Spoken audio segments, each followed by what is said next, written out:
Close your eyes and let the relentless pace of the modern world slip away. Listen to the water before the marble palaces, before the masked balls, the spice fleets, and the golden galleys.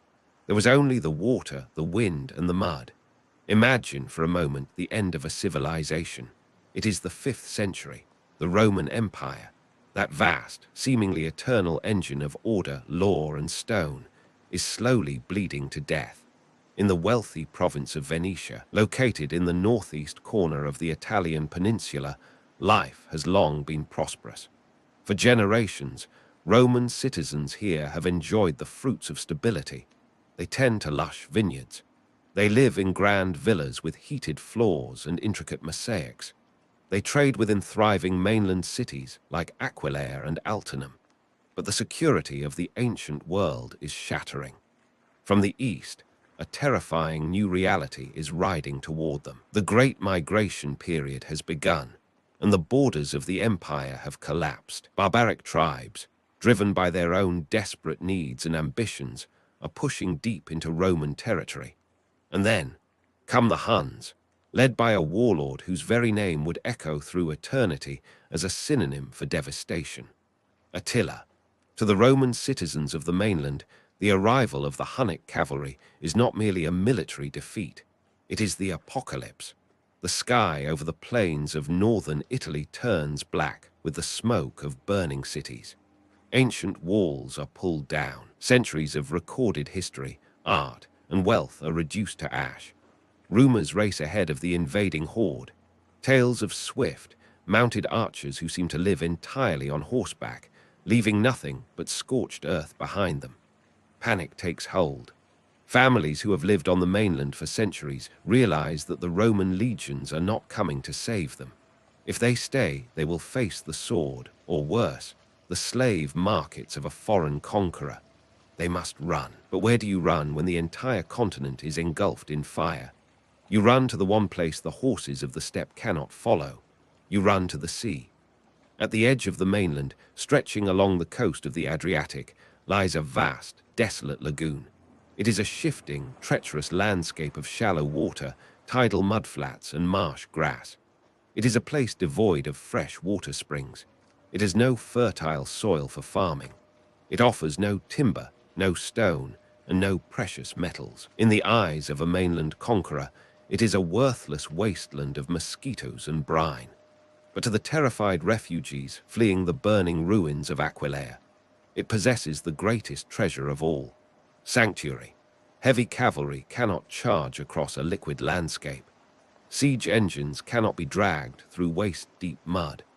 The confusing, ever-changing maze of narrow channels and hidden shoals is a natural fortress, a labyrinth that only those who spend their lives on the water can hope to navigate. And so, carrying whatever they can salvage on their backs, their most sacred relics, their families, their grief.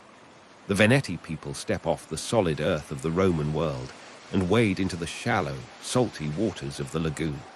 They make for a scattering of small, muddy islands, places with names like Torcello, Murano, and the high ground they call Rivus Altus, the deep stream. The first nights in the lagoon must have been agonizing. Imagine families accustomed to the comforts of Roman stone, now huddling together on damp, shifting sandbanks. The wind off the Adriatic is cold and unforgiving. The only sounds are the cry of gulls and the relentless, rhythmic lapping of the tide. They are destitute. They are refugees. To survive, they must adapt to a world that defies human habitation. They learn to hunt the wildfowl that nest in the reeds. They cast nets into the murky waters to pull up fish, and they discover that the shallow saltwater can be harnessed to harvest salt, a precious commodity in the ancient world, one that will eventually become their very first currency. Gradually, a profound psychological shift takes place. They stop looking back at the burning mainland. They stop waiting for the Roman Empire to return. They realize that the mud and the saltwater are not just a temporary hiding place. This is their new reality. They must build a life here. But a monumental question stands in their way. How do you build a lasting civilization? How do you build homes, and eventually churches and towering palaces? on a foundation of soft, unstable mud. The early islanders realized that any heavy structure built directly on the surface will simply sink under its own weight, swallowed by the marsh. What they devise is a masterpiece of early engineering, a solution born of absolute desperation and brilliant pragmatism. Beneath the layers of soft mud and sand, deep beneath the surface of the lagoon, lies a bed of hard, compressed clay. The settlers realize that if they can reach that solid layer, they can anchor their city. And so, they begin to import entire forests. They bring millions of wooden trunks down from the distant mountains of the mainland. Oak, larch, and alder trees. They sharpen the ends of these massive logs. Then, using heavy drop weights and sheer human endurance, they drive these wooden piles deep into the mud, plunging them through the water and the silt until they strike the unforgiving layer of clay below. They drive them in tightly, side by side, creating a dense, subterranean forest of upright timbers. On top of this wooden foundation, they lay horizontal planks to create a massive, floating platform. And only then, upon this wooden raft, do they begin to lay the heavy stone blocks that will form the base of their buildings. It is an audacious, seemingly impossible idea, building a city of stone upon a sunken forest. But here is the true magic of the lagoon. Because these wooden pilings are driven deep into the oxygen-starved mud, submerged completely in the salt water, they do not rot. Wood requires oxygen for bacteria and fungi to break it down. In the anoxic darkness beneath the lagoon, decay is arrested. Instead, over the centuries, the constant flow of mineral-rich salt water slowly penetrates the timber. The wood begins to calcify. It hardens. It petrifies. The tree trunks driven into the mud by terrified refugees will not just support their humble homes. They will eventually turn as hard as iron, strong enough to hold up the soaring domes of cathedrals and the vast weight of marble palaces for more than 1,000 years. This brutal, challenging environment is forging a new breed of people. They are no longer farmers. They are no longer Roman mainlanders. The sea has washed away their past. Their front doors open directly onto the water. Their children learn to row before they learn to walk. Their lives are entirely dictated by the ebb and flow of the tides. This daily, relentless struggle against the elements teaches them something invaluable. It teaches them to be unsentimental. It teaches them to be fiercely self-reliant, highly organized, and above all, deeply pragmatic. They have survived the end of the world. They have planted a forest upside down in the sea. Now, hidden within the protective embrace of the lagoon, out of sight of the warring kingdoms of Europe, this community of survivors begins to organize. They look out across the vast, open expanse of the Adriatic Sea. They do not yet have a grand fleet. They do not yet have an empire, but they have the water. And soon, they will realize that the water is not merely a wall to keep their enemies out. It is a highway, and it leads to the rest of the world. The scattered settlements of the lagoon are no longer just desperate camps in the mud. Slowly, generation by generation, the harshness of the environment gives way to a hardened, calculating rhythm of life. The small, shifting islands are beginning to stitch themselves together. Narrow wooden footbridges arch over the dark waters, connecting one muddy outpost to the next. The crude, flat-bottomed boats of the early refugees are evolving into sturdy trading vessels, inching their way further down the Adriatic coast. The Venetians are learning the secrets of the currents, the winds, and the coastal markets. They are beginning to accumulate something entirely new to their watery world: wealth. But with wealth comes the most ancient and corrosive of all human afflictions: ambition. For the people of the lagoon, history has been a terrifying teacher. The very memory of their existence is defined by the trauma of absolute power. They had fled the crushing, detached bureaucracy of the failing Roman emperors. They had run for their lives from the absolute, brutal tyranny of barbarian warlords on horseback. The deepest, most primal fear of the Venetian mind is the recreation of the very nightmare they had escaped. They look toward the mainland of Europe. There, the continent is fractured. Feudal lords, ambitious kings, and warring princes are locked in endless, bloody struggles for supremacy. A single monarch can plunge an entire nation into war just to satisfy his own ego or to secure a title for his son. The merchants of the lagoon realize that if a single charismatic leader were to rise up among them, if one family were to seize absolute control of their isolated islands, their fragile, growing prosperity would be entirely destroyed. War would disrupt trade. A tyrant would hoard the wealth. They cannot allow a king to rise from the mud. Their solution is a political masterpiece. It is an architecture of governance so brilliantly cynical, so profoundly paranoid, that it will ensure their survival for 1,000 years. In the 8th century, they establish a new office to lead their growing state. They call him the Doge. The word derives from the ancient Latin asterisk, dux asterisk, meaning leader. But the Venetians are exceptionally careful with their definitions. To the outside world, to the visiting ambassadors and foreign merchants who eventually sail into the lagoon, the Doge appears to be a majestic, absolute monarch. He is crowned in gold. He wears robes of heavy silk and ermine. He sits upon a magnificent throne. He is the living, breathing symbol of the state's eternal continuity, but behind the heavy wooden doors of his palace, the Doge is a prisoner. He is elected for life, but he is not born to the throne. There is no royal bloodline here. And the moment a nobleman is elevated to the highest office, a crushing web of restrictions tightens around him. The checks on his power border on the obsessive. He cannot name his successor. To prevent the rise of a dynasty, his own sons are strictly forbidden from holding any public office for the duration of his reign. He cannot leave the city limits without the explicit permission of the state's councils. If a letter arrives for him from a foreign king, he cannot open it alone. The Doge's private mail must be unsealed and read by state censors before his own eyes are allowed to see the ink. He is a prince, but not a king, a leader, but a servant. He is a gilded figurehead locked inside an opulent cage, entirely bound by a grueling, unchangeable oath of office. So, if the Doge does not hold the true power, who does? The answer lies in the hands of the wealthy maritime families, the merchants who brave the storms and pirates of the Adriatic. The Republic of Venice is not a democracy. It is a rigid, unforgiving oligarchy. The ultimate authority resides in a vast assembly known as the Great Council.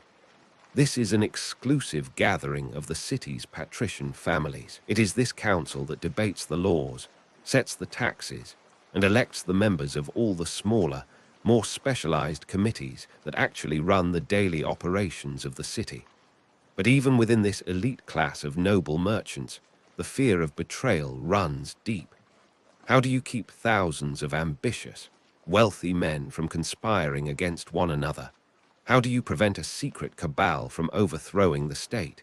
You make everyone watch everyone else. To protect the Republic from treason, the Venetians create an institution that will become legendary and deeply feared, the Council of 10.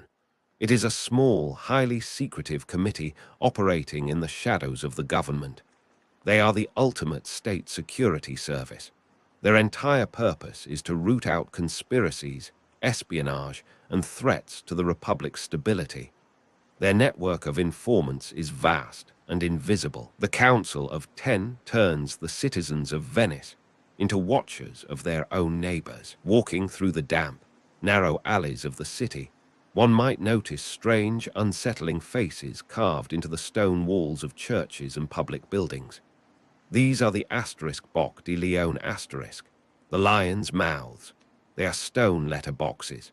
A citizen who suspects his neighbor of treason, smuggling, or sedition needs only to write his accusation on a slip of paper and drop it into the dark, open mouth of the stone beast. The Council of 10 investigates everything. No one is above suspicion. Not the wealthiest merchant, not the most decorated admiral, not even the Doge himself. It is an astonishing paradox. a society built upon a foundation of institutionalized mistrust, a government that assumes the worst of human nature at every turn. And yet, it works. While the rest of Europe is routinely torn apart by civil wars, assassinations, and the violent collapse of royal houses, the Republic of Venice remains perfectly, almost unnervingly, stable. This unshakable internal security allows the Venetians to focus their entire collective energy on their singular, all-consuming passion: trade. But as the Venetian ships sail further from the lagoon, they must navigate a world dominated by immense, ancient powers. For its first few centuries, Venice is not truly independent. It exists in the long, casting shadow of the greatest superpower in the Christian world. Far to the east, past the Aegean Sea, lies the glittering, fabulously wealthy capital of the Eastern Roman Empire, Constantinople, the Byzantine Empire. Officially, the muddy lagoon of Venice is merely a distant, semi-autonomous province of this vast, ancient domain. And the early Venetians accept this reality with their trademark pragmatism. They understand that their connection to Constantinople is their greatest asset.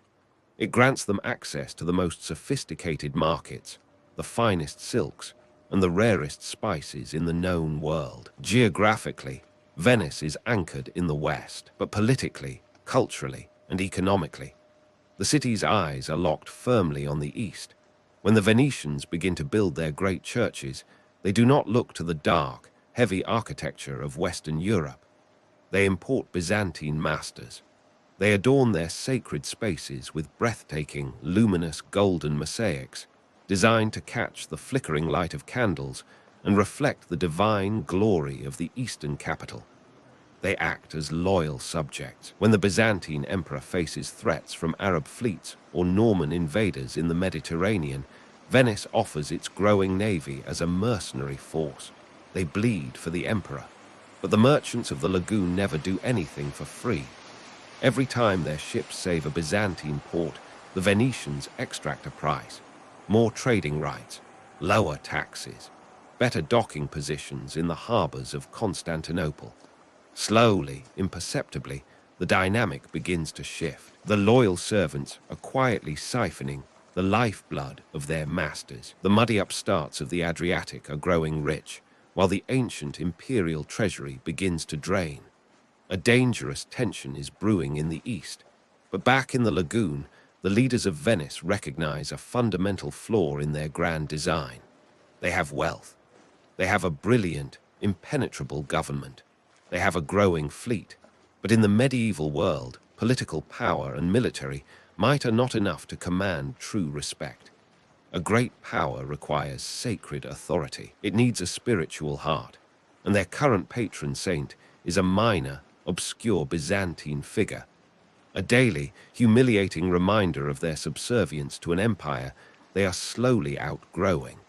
If Venice is ever to stand as an equal to Rome and Constantinople, if it is ever to become a true empire in its own right, it needs a patron saint of the highest possible prestige, an apostle. They need a holy relic whose divine authority is unquestionable. They have their eyes on the remains of Saint Mark, the evangelist. There is only one problem. The sacred body of Saint Mark rests heavily guarded in a shrine in the city of Alexandria, deep within the territory of the Muslim Caliphate. To acquire it, the merchants of Venice will have to orchestrate one of the most audacious, sacrilegious, and cunning heists in the history of the world. Imagine the sprawling, sun-baked port of Alexandria, Egypt. The year is 828 AD. The city is a vibrant, chaotic jewel of the Muslim Caliphate. Its markets are heavy with the scent of myrrh, roasted meats, and the sharp tang of the Mediterranean Sea. The harbor is a forest of masts. Among the countless trading vessels anchored in the bay sits a Venetian ship, and walking through the crowded, dusty streets are two Venetian merchants. To the casual observer, they are simply businessmen, negotiating the purchase of exotic goods. But their true cargo, the prize they have crossed the sea to acquire, cannot be bought with silver or gold. In the medieval mind, a city's power is directly tied to the divine. Relics, The physical remains of saints and martyrs are not merely symbolic.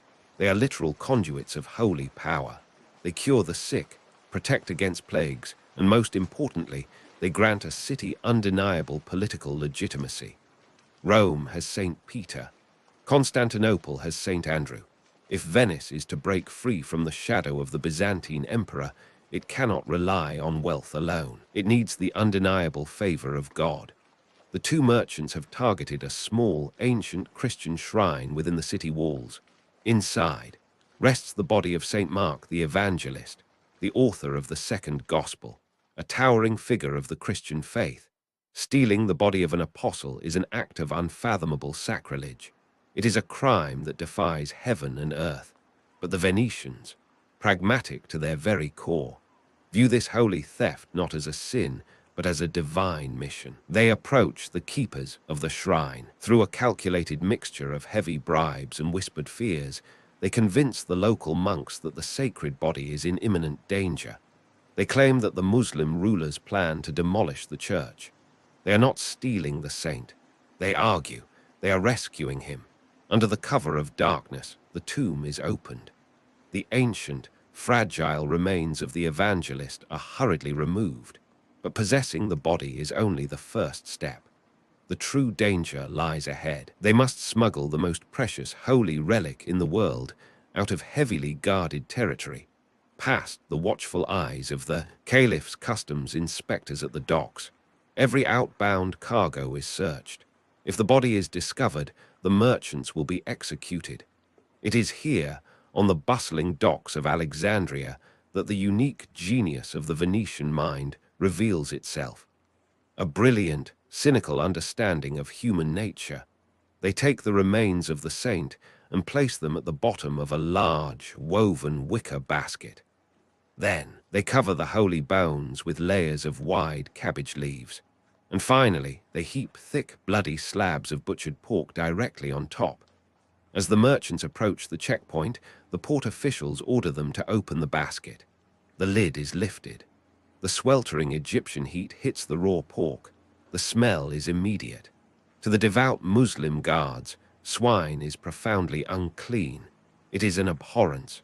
As the story goes, the guards recoil in visceral disgust, pinching their noses and waving the merchants away. They refuse to dig their hands into the filthy cargo. The basket is hurried onto the waiting ship. The sails are raised, the oars cut into the water. The daring, blasphemous heist is a perfect success. Months later, as the ship navigates the familiar, shallow channels of the home lagoon, the news races ahead of them. The arrival of St. Mark's body in Venice is not merely a celebration. It is a psychological earthquake. Imagine the scene. The entire population, fishermen, merchants, nobles, and the Doge himself, crowding the muddy banks, weeping and falling to their knees as the ship drops anchor. The air is shattered by the deafening ring of every church bell in the lagoon. In a single, miraculous moment, Venice is transformed. It is no longer a humble, muddy outpost of a distant empire. It is now one of the supreme pilgrimage sites of the Christian world. It has bypassed the authority of Constantinople and elevated itself to the spiritual level of Rome. To house their stolen patron, the state commissions a monument that will reflect their new, divine status. They begin to build the magnificent golden basilica of St. Mark. It will become the spiritual heart of the Republic. Its cavernous ceilings shimmering with acres of pure gold mosaic.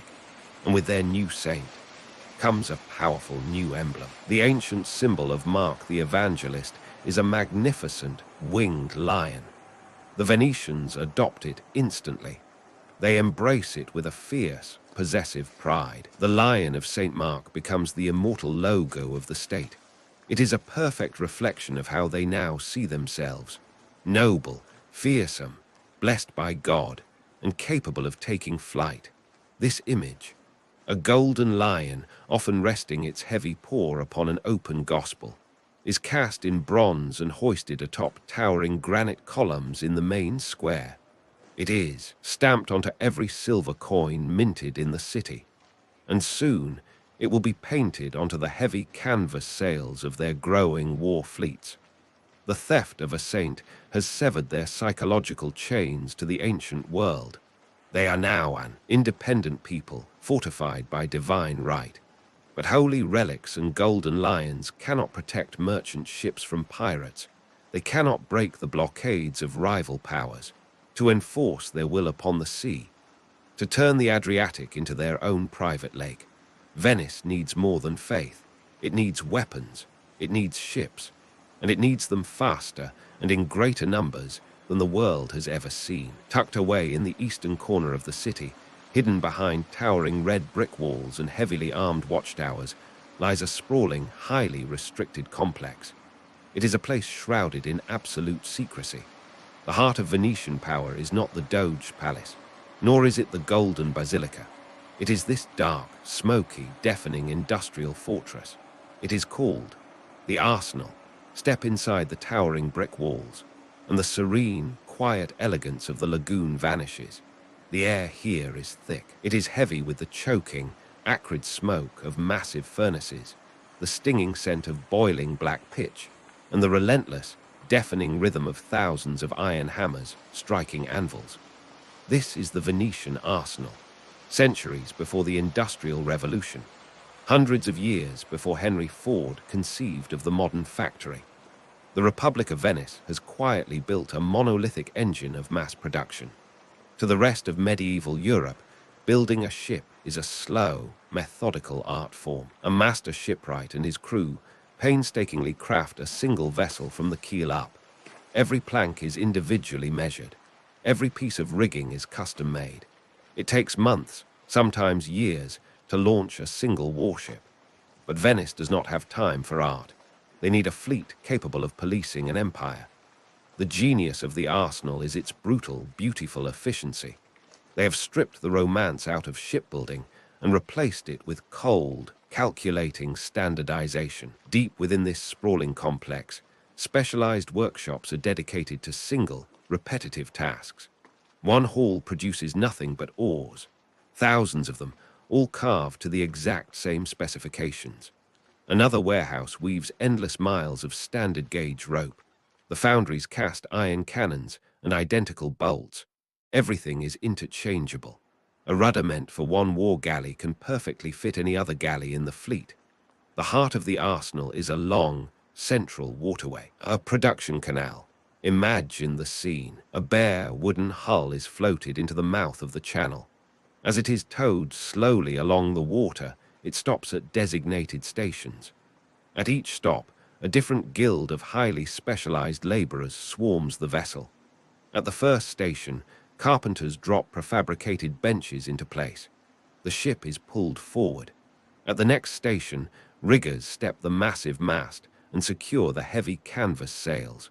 It moves again. Armorers load the crossbows and mount the newly cast cannons onto the deck. The ship flows down the canal, absorbing wood, iron, and canvas, until it emerges at the far end, fully armed, fully supplied, and ready for war. It is a spectacle of such astonishing speed that it defies belief. History records the visit of a foreign dignitary invited to the arsenal to witness its might.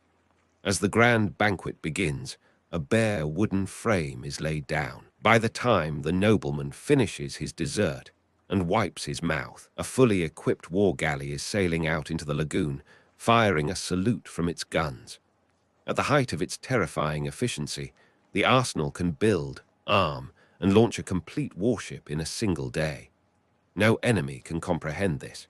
If a Venetian fleet is destroyed in a storm or a brutal battle, rival nations assume the Republic is crippled. But within weeks, an entirely new armada pours out of the arsenal's gates, blackening the horizon. The men who orchestrate this mechanical miracle are known as the arsenalotti. They are an elite, highly privileged class of state workers. They are guaranteed employment for life. The Republic provides them with generous pensions, free housing, and daily rations of wine. But this luxury comes with an ironclad demand: absolute loyalty and absolute silence. The arsenalotti are the guardians of the state's most lethal secrets. To share the dimensions of a Venetian hull or the chemical composition of their gunpowder with a foreign power is an act of high treason, and the Council of Ten shows no mercy to traitors. The arsenal is a fortress against espionage. It is the dark, soot-stained engine room that powers the glittering wealth of the city. But the Venetians are masters of theatre. They know that power must not only be possessed, it must be displayed. Once a year, the grim, industrial might of the arsenal is translated into a blinding spectacle of gold and civic pride. It is the feast of the Ascension, the day of the asterisk festa della Senza asterisk. On this morning, the entire city stops. The canals are cleared. Thousands of citizens, foreign ambassadors and visiting merchants crowd the balconies, the bridges and the mud banks, all straining to see the water. From a heavily guarded boathouse, a vessel emerges that looks like something pulled from a dream.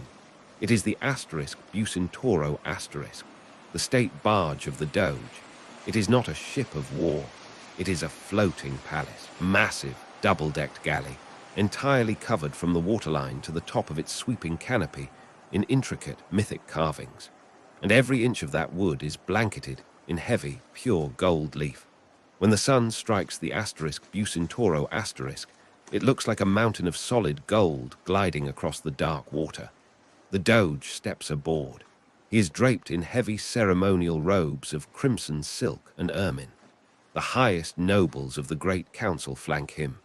Below deck, the most powerful arsenalotti grip the oars, pulling the massive, glittering vessel out across the lagoon. They are followed by a breathtaking flotilla. Hundreds of private gondolas, heavily decorated and bursting with color, trail behind the golden barge. The air vibrates with the sound of trumpets, the crashing of cymbals, and the thunderous pealing of church bells from every island.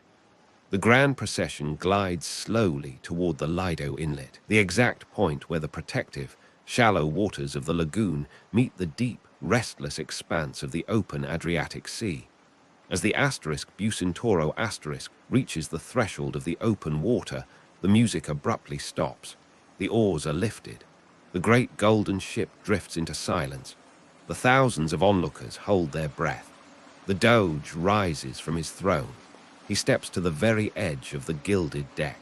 In his hand, he holds a consecrated ring of solid gold. He raises it high in the air for all to see. Then, he casts the golden ring down into the churning blue waves. His voice rings out across the water, echoing an ancient, unchangeable Latin vow. Desponsamus timer. Asterisk we wed thee, see, as a sign of true and everlasting domination. Asterisk it is the marriage to the sea. This is not just a prayer for calm weather. It is a terrifying, beautiful declaration of geopolitical reality. With this ring, Venice announces to the world that the sea does not belong to nature. It does not belong to God. It belongs to them. The water is their farm. It is their fortress. It is their private, exclusive highway to the riches of the East. To marry the sea is to claim absolute ownership of everything it touches. The golden ring sinks into the dark depths, sealing the eternal pact. Venice is now at the height of its confidence. Its internal government is perfectly secure. Its industrial machine is unmatched. Its wealth is staggering. And from across the continent, the kings and lords of Europe are watching. They see the golden galleys. They see the power of the arsenal. Soon, a massive, desperate army of holy warriors will march to the shores of the lagoon. They will come seeking ships. They will come seeking salvation. And Venice, ever calculating, ever opportunistic, will seize the moment to alter the course of human history forever. As the 12th century bleeds into the 13th, a heavy, restless wind sweeps across the continent of Europe. In the castles of France and the deep forests of the Holy Roman Empire, a profound spiritual fever is taking hold. Pope Innocent Roman III has raised his voice, calling for a new holy war. A fourth crusade to sail across the sea and reclaim the sacred city of Jerusalem. The feudal lords of the West answer the call. Thousands of knights, bound by oaths of chivalry and a desperate desire for divine absolution, sew the cross onto their heavy woolen tunics. They gather their armor, their war horses, and their squires, leaving their ancestral lands behind. But their burning faith immediately collides with a cold geographic reality. To strike at the heart of Muslim power, they must travel to Egypt. They must cross the vast expanse of the Mediterranean Sea. And these are men of the land, lords of stone, soil, and forest. They do not know the tides. They do not own ships. To reach the Holy Land, they need a fleet of unimaginable size. And in all the world, there is only one city capable of providing it. The envoys of the Crusader army ride south. They cross the Alps. They descend onto the muddy shores of the lagoon, and they step into the glittering, alien world of the Venetian Republic. They are brought before the Doge. His name is Enrico Dandolo, and he is one of the most terrifying and brilliant figures of the Middle Ages. Imagine him sitting upon the ducal throne. He is an ancient man, well into his 90s. His face is a landscape of deep wrinkles, weathered by a lifetime of brutal Mediterranean politics. But most striking of all, the Doge is completely blind. His eyes are pale and unseeing. Yet those who stand before him quickly realize that Enrico Dandolo sees the world with a clarity that borders on the supernatural. His mind is an iron trap of numbers, trade routes, and boundless ambition for the glory of Venice. The Crusader knights, clad in heavy chainmail, stand before this blind, ancient merchant and make their request. They need a fleet to transport an army of staggering proportions, 33,000 fighting men and 4,500 warhorses. Dandolo sits in silence. He calculates. He understands instantly that fulfilling this request will require the absolute mobilization of the Venetian state. It is a terrifying risk, but the Venetians are gamblers, and the potential reward is astronomical. Dandolo drives a merciless, unbreakable bargain. Venice will build the fleet. They will suspend all of their normal, lucrative commercial trade for over an entire year to dedicate the sheer industrial might of the arsenal to this single, massive undertaking. But the price for this holy service is a staggering 85,000 silver marks. It is a sum that could bankrupt a kingdom. But the Crusaders, burning with holy purpose, agree. And so, the arsenal goes to work. For months, the night sky over the lagoon glows red with the fires of the foundries. The air thunders with the felling of timber and the striking of anvils. The Venetians pour their fortune and their sweat into building the greatest armada the world has ever seen. But history is rarely shaped by flawless plans. It is the summer of the year 1202. The sweltering heat of August settles over the lagoon. The grand fleet is finally ready, waiting at anchor. A breathtaking forest of tall masts and painted canvas. The Crusader army begins to arrive, gathering on the sandy shores of the Lido Inlet. But as the Venetian administrators walk among the camps, counting the men and the horses, a chilling realization washes over them. The numbers are wrong. Thousands of knights have failed to arrive. Many have taken different, independent routes to the Holy Land, while others simply abandoned their vows and stayed home. The mighty army of 33,000 men is barely a third of its promised size.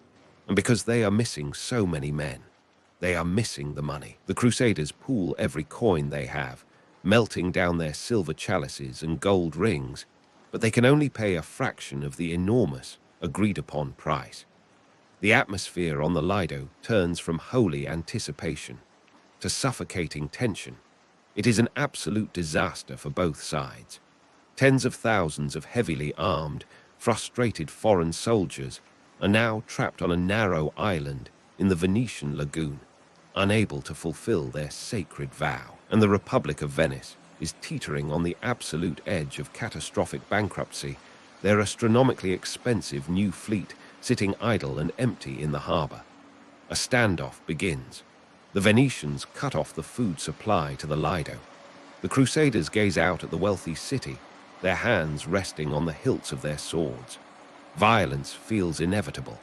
It is in this dark, desperate moment that the blind Doge Dandolo reveals the true depth of his cunning. He calls for a meeting with the desperate Crusader commanders. He makes them a chilling, unprecedented proposal. Venice will forgive the missing silver, he suggests. Crusader commanders. He makes them a chilling, unprecedented proposal. Venice will forgive the missing silver, he suggests, if the Crusaders will pay off the remainder of their staggering debt in a different currency. Service. Their holy mission will still proceed, but their very first target will not be the Muslim strongholds of Egypt. Instead, the magnificent Crusader fleet will sail down the Dalmatian coast, and the knights will use their swords to attack the city of Zara. The Crusader lords are aghast. Zara is not an enemy of Christ. It is a devoutly Christian city. It simply has the misfortune of being a powerful commercial trading rival to the Republic of Venice. Dandolo is asking an army of holy warriors, men who have sworn an oath to God to fight for Jerusalem, to act as his private, mercenary hit squad. The spiritual crisis threatens to tear the army apart. Word reaches Rome. Pope Innocent Roman III is horrified by this blatant, cynical hijacking of his holy war. He strictly forbids the attack, threatening the entire army with the ultimate spiritual punishment, excommunication, to be cut off from God forever.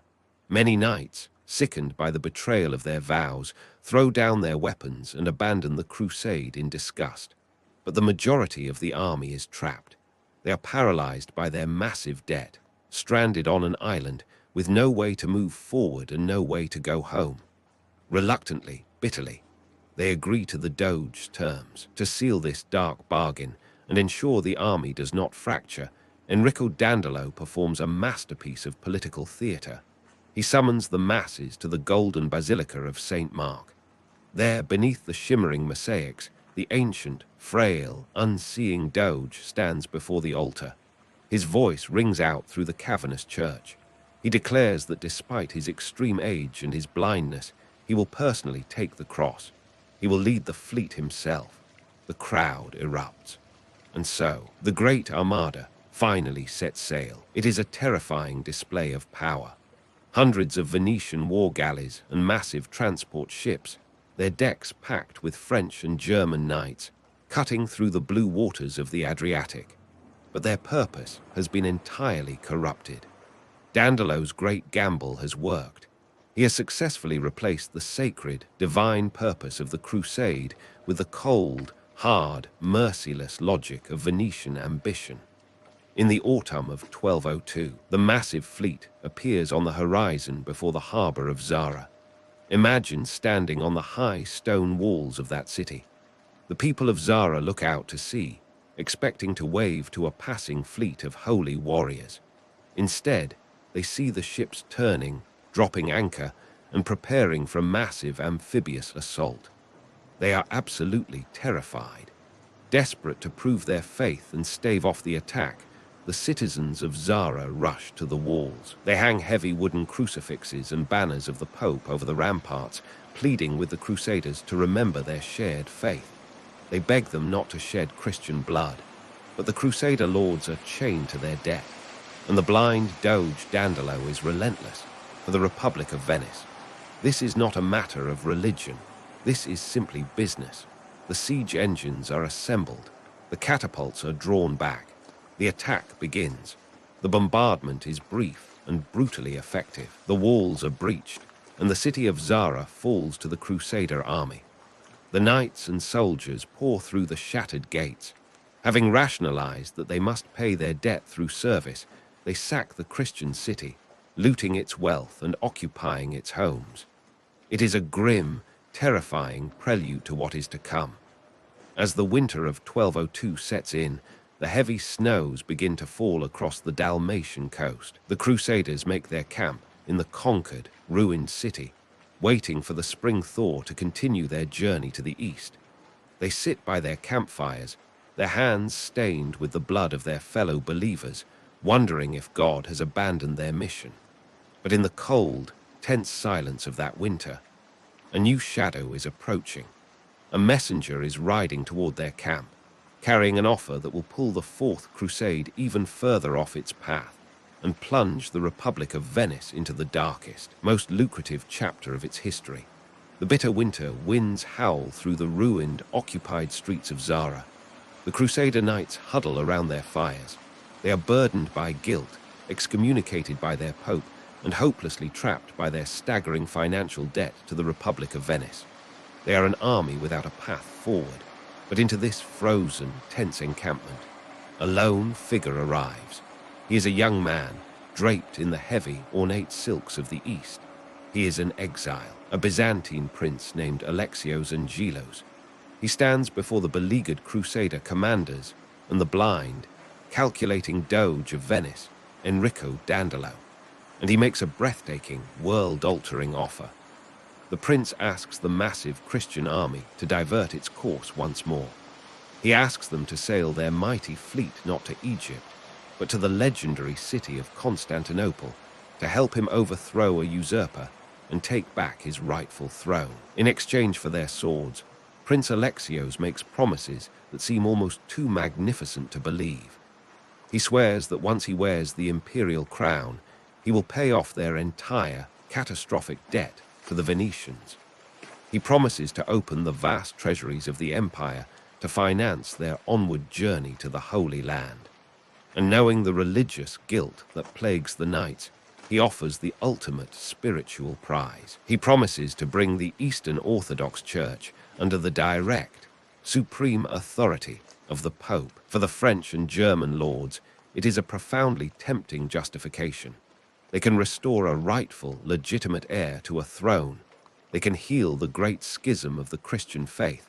And crucially, they can finally solve their ruinous financial crisis. But for Doge Enrico Dandolo, sitting quietly in the shadows, his sightless eyes facing the young prince, this is not about religion. It is the opportunity of a lifetime. Constantinople is the wealthiest, most magnificent metropolis on the face of the earth. It is the queen of cities. But to the Republic of Venice, it is also their oldest master and their greatest commercial rival. To sail the Venetian fleet into the heart of the Byzantine Empire and to place a friendly, deeply indebted puppet emperor upon its throne. It is a geopolitical prize so vast that Dandolo is willing to risk absolutely everything to seize it. The bargain is struck. In the sweltering summer of 1203, the vast armada raises its sails once more. They cross the Aegean Sea. They navigate the narrow straits of the Dardanelles. And finally, the great Crusader fleet arrives before the legendary, towering sea walls of Constantinople. Imagine the sheer disbelief of the citizens standing upon those ancient ramparts. They are the inhabitants of the world's greatest Christian capital. Yet, as they look out over the glittering waters of the Golden Horn, they see a hostile, heavily armed Christian army dropping anchor at their gates. The initial assault is swift and terrifying.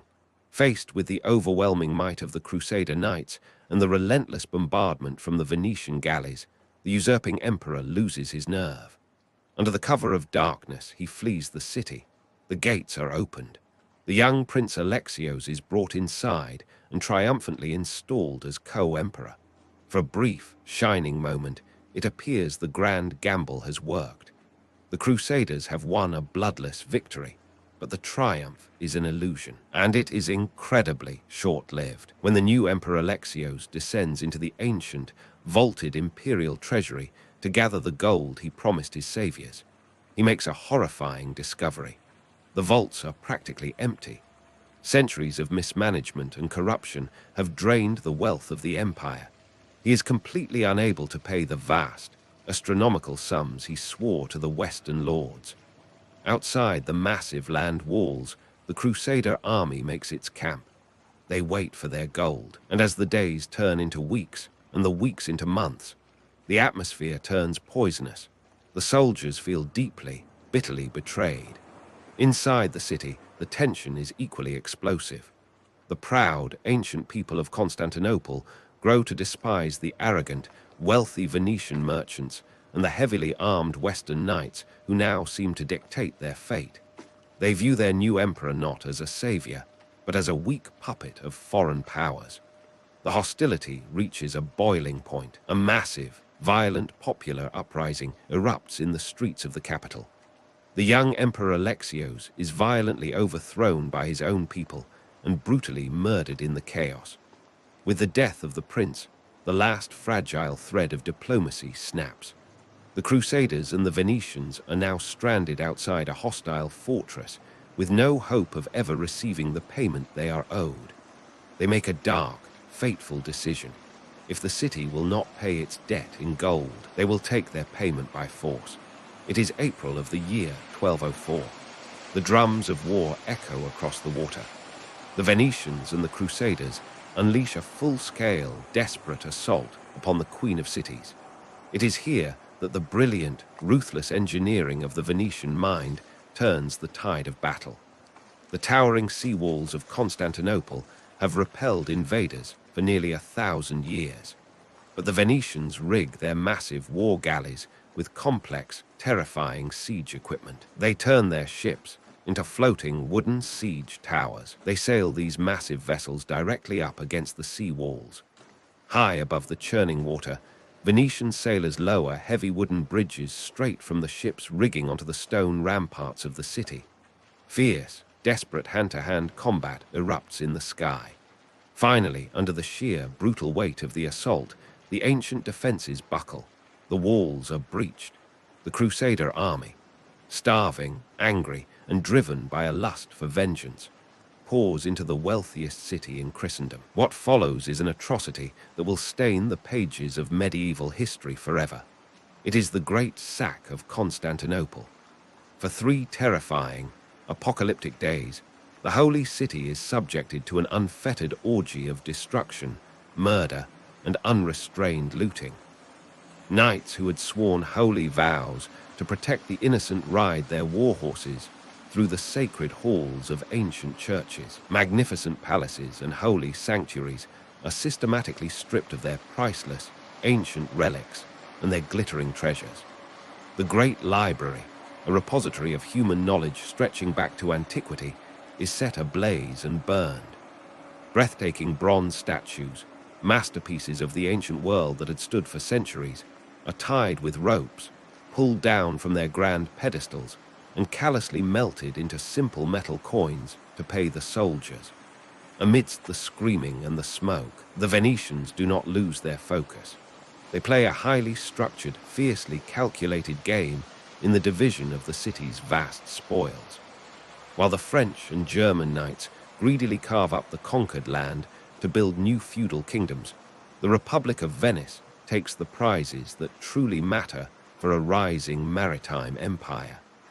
They secure physical control of 3/8 of the city of Constantinople itself. They loot the city's most iconic symbols, carefully removing the 4 magnificent bronze horses that once adorned the hippodrome, claiming them as a triumphant trophy to be shipped back and mounted upon St. Mark's Basilica. But their true masterpiece is the map. From the ashes of the shattered Byzantine Empire, Venice claims a massive, unbroken string of highly strategic ports and islands. They take control of the crucial shipping lanes, culminating in the seizure of the massive and vital island of Crete. The Fourth Crusade never reaches the sands of the Holy Land. Instead, it shatters the ancient, Orthodox Christian empire of the East. It enriches the Republic of Venice beyond their wildest, most audacious dreams. With the unfathomable wealth of Constantinople locked away in their heavy iron vaults, and the most strategic ports of the Mediterranean firmly under the control of their war fleets, everything has changed. Venice is no longer a small, ambitious city-state clinging to the mud of a lagoon. It is now a true, undeniable empire. It stands alone, the supreme, undisputed master of the Eastern Mediterranean. But a maritime empire cannot be governed like a kingdom of the land. It requires a completely new philosophy of power. And the merchants of the lagoon are about to design a commercial machine the likes of which the world has never seen. As the smoke finally clears over the ruined, blackened domes of Constantinople, the victors begin to divide the shattered remains of an ancient empire. The French and German Crusader lords behave exactly as men of the land are expected to behave. They immediately scramble to carve out massive feudal estates for themselves, claiming vast tracts of inland territory across Greece and Anatolia. They want castles. They want peasants to tax. They want land. But the Venetians, looking over the maps, in the dimly lit chambers of their galleys, play a much more sophisticated and calculated game. The Republic of Merchants has absolutely no desire to govern large, rebellious inland populations. They do not want the burden of managing dusty, landlocked farms. Their ambition is not for the earth. It is for the sea. From the monumental spoils of the fallen Byzantine Empire, the Venetians meticulously craft an entirely new kind of dominion. It is a masterpiece of geopolitical engineering, perfectly designed for a city built upon the water. They call it the Stato da Mar asterisk, the state of the sea. Instead of claiming massive blocks of territory, Venice claims a long, unbroken chain of highly strategic, fortified ports and islands.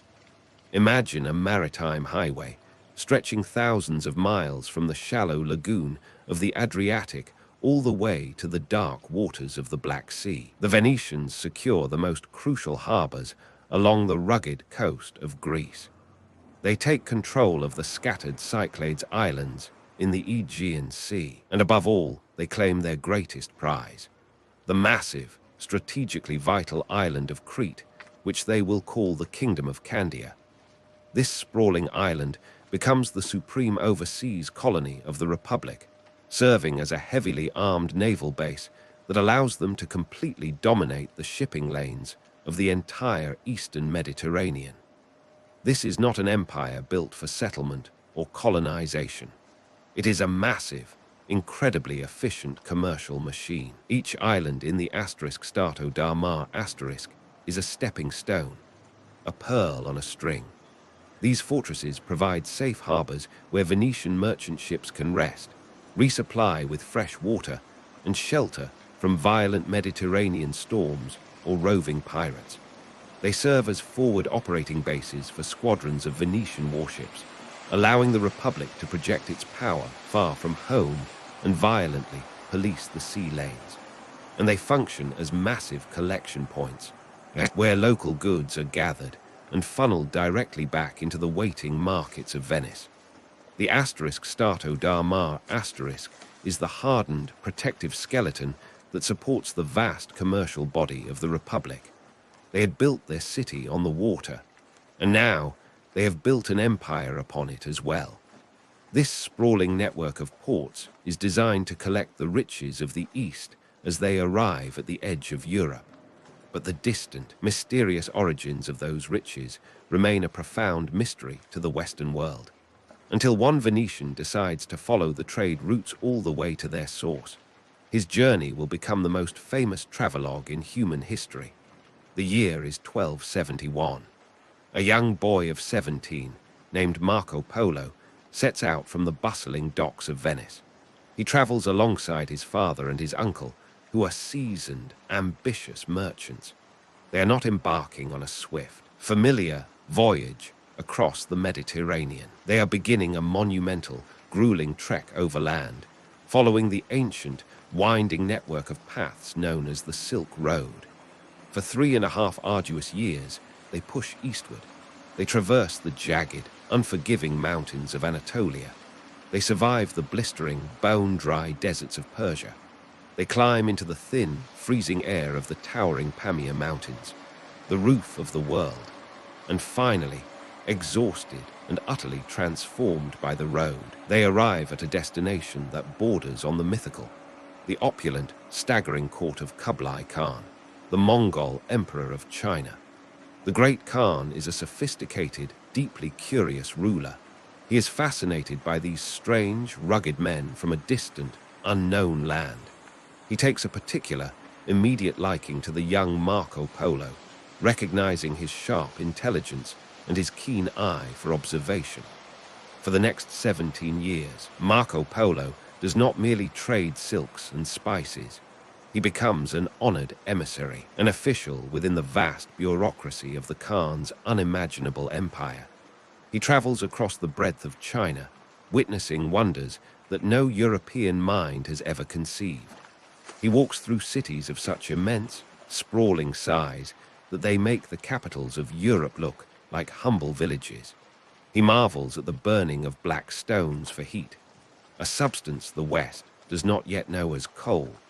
He observes a highly efficient imperial postal system and listens to whispered tales of a distant, mysterious island chain called Japan.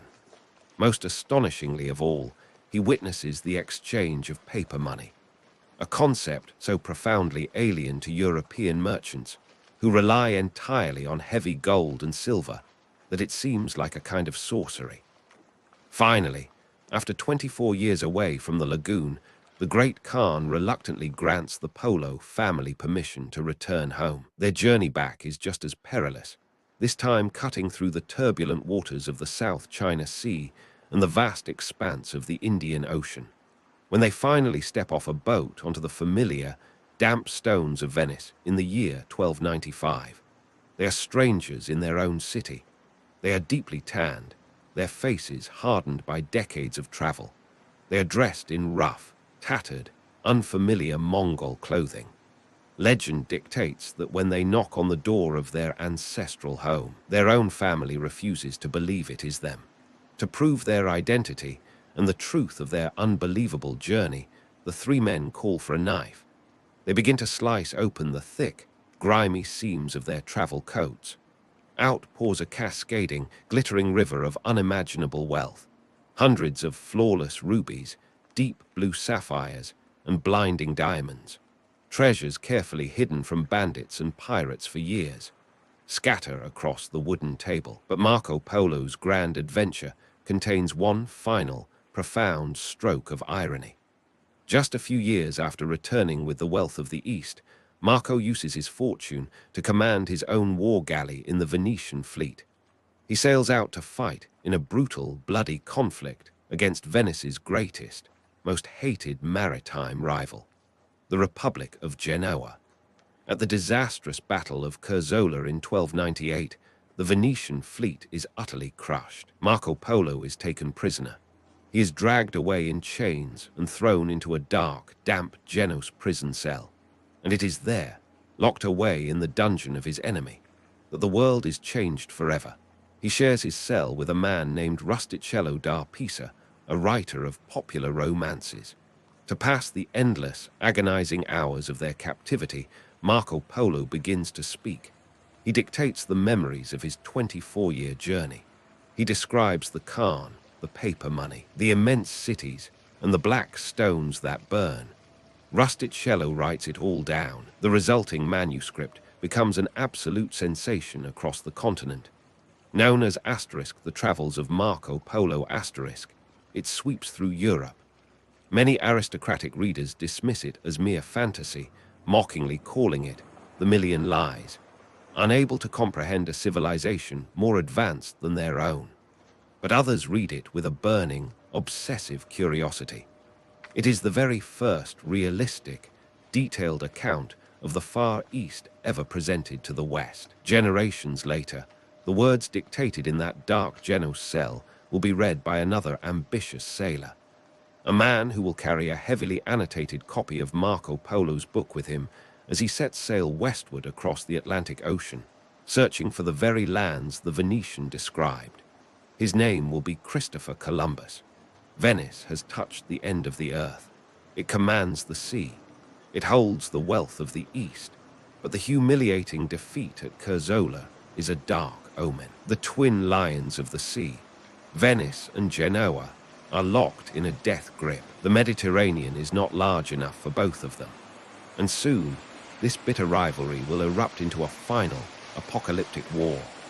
A struggle so desperate that it will bring the enemy fleet directly into the sacred, silent waters of the Venetian lagoon itself.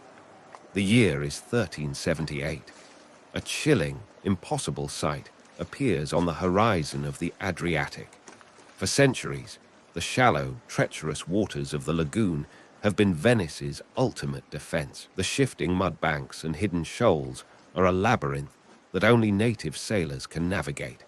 It is a natural fortress that has never been breached. But the Genos are not mainland knights. They are creatures of the sea, just like the Venetians. In a maneuver of terrifying brilliance and sheer audacity, the heavy war galleys of the Genos fleet smash through the outer defensive lines. They sail directly into the sacred, silent waters of the Venetian lagoon itself. They drop anchor at the southern end of the lagoon, capturing the vital, strategic port town of Chioggia. The psychological shock is paralyzing. The enemy is no longer a distant rumor on the horizon. The enemy is in the living room. From the high bell towers of Venice, the citizens can look across the water and see the hostile banners of Genoa fluttering in the wind. The unthinkable has happened. The untouchable city is under siege from the inside. This is the Republic's darkest, most desperate hour. The Genos fleet immediately establishes a suffocating blockade. They sever Venice from the open sea, cutting off the city's only source of wealth, and more importantly, its only source of food. Inside the glittering palaces and the crowded, damp alleyways, the panic sets in. The granaries begin to empty. The city of water begins to starve. The Genos admiral, intoxicated by his own historic success, sends a chilling message across the lagoon to the Doge. He refuses to negotiate. He declares that he will not grant peace to the Republic until he has personally put a bridle on the horses of St. Mark and tamed the golden lion itself. It is a promise of absolute annihilation. In this moment of supreme desperation, facing the complete extinction of their 1,000-year history, the Venetians do not shatter. They strip their city to the bone. They melt down their silver. They conscript every able-bodied man, young and old. They drag every functional boat, from heavy cargo haulers to humble fishing skiffs, out of the canals. But an armada needs a commander, and the Venetians, pragmatic even at the end of the world, look to the damp, dark cells of their own state prisons. They release their most brilliant, disgraced admiral, Vetta Pisani, from his chains, begging him to lead them one last time. Pisani steps out into the blinding light of the lagoon. He surveys the desperate, ragtag fleet his city has scraped together. He looks south, toward the heavily armed, occupying Genos forces at Chioggia. He knows that a direct, open-water assault against the superior Genos galleys is suicide. So, he proposes a gamble of such staggering, unbelievable audacity that it borders on madness. He will not try to break the blockade. He will blockade the blockaders. Under the pitch-black cover of a moonless night, the Venetian fleet moves silently through the icy waters of the lagoon. They do not light a single lantern. They wrap their oars in heavy cloth to muffle the sound of wood striking water. They slowly navigate toward the narrow, deep-water sea channels that lead out of the Chioggia basin. The exact channels the Genos fleet must use to escape back into the open Adriatic. There, in the freezing darkness, the Venetians commit an act of desperate sacrifice. They take their own oldest, heaviest ships, fill their hulls to the brim with heavy stone and rubble, and deliberately sink them directly in the center of the narrow exits. The massive wooden hulls settle into the mud, completely sealing the channels. When the sun rises, the Genos admiral wakes to a horrifying reality. The siege has been instantly, violently inverted. The entire Genos fleet, the conquerors of the lagoon, are now securely locked inside the very harbor they had just taken. They are trapped in a cage of water, surrounded by mud flats and sunken wrecks. The siege of Venice has ended. The siege of Chioggia has begun. For 6 grueling, agonizing months, the Venetians hold their position on the water. The winter winds whip across the lagoon. It becomes a brutal, merciless war of attrition. The Venetians intercept every supply ship. They cut off all food to the trapped enemy. Inside the basin of Chioggia, the Genos sailors begin to starve. They eat their horses. They eat their leather. Disease sweeps through the trapped galleys. Finally, broken, starving, And with absolutely no hope of rescue, the mighty Genos fleet strikes its colors. They are forced into a total, humiliating surrender. The victory is absolute. The War of Chioggia breaks the back of Genos' sea power forever. While the rival city will survive as a center of banking, it will never again challenge the Republic for control of the waves. Venice has stared into the abyss of its own destruction and emerged as the singular, undisputed master of the Mediterranean. The sea is theirs. The shipping lanes are secure. The Republic is now truly free to enter its golden age. And that golden age is built upon a foundation of dust. Not gold dust, not silver. It is built upon a fragrant, exotic, incredibly precious dust that will transform the city of mud into a metropolis of marble. Spice. To the modern mind, a dusting of black pepper or a pinch of cinnamon is a mundane, everyday luxury, but in medieval and Renaissance Europe, true wealth. The kind of wealth that builds empires is measured in spice. Cloves, nutmeg, cinnamon, mace, ginger, and above all, pepper. These are commodities of almost mythical value. To the lords and ladies of Europe, their origins are shrouded in profound mystery. They do not know of the lush, tropical islands of Indonesia or the dense jungles of the Indian coast. They believe these fragrant barks and dried berries are harvested from the edges of the Garden of Eden itself. They are desperate for them. Spices are used to preserve heavy meats through the freezing European winters. They are essential ingredients in ancient medical remedies. And most importantly, heavily spiced food is the ultimate, undeniable status symbol of the extreme elite. A single, small sack of peppercorns can be worth more than a peasant's entire lifetime of grueling labor.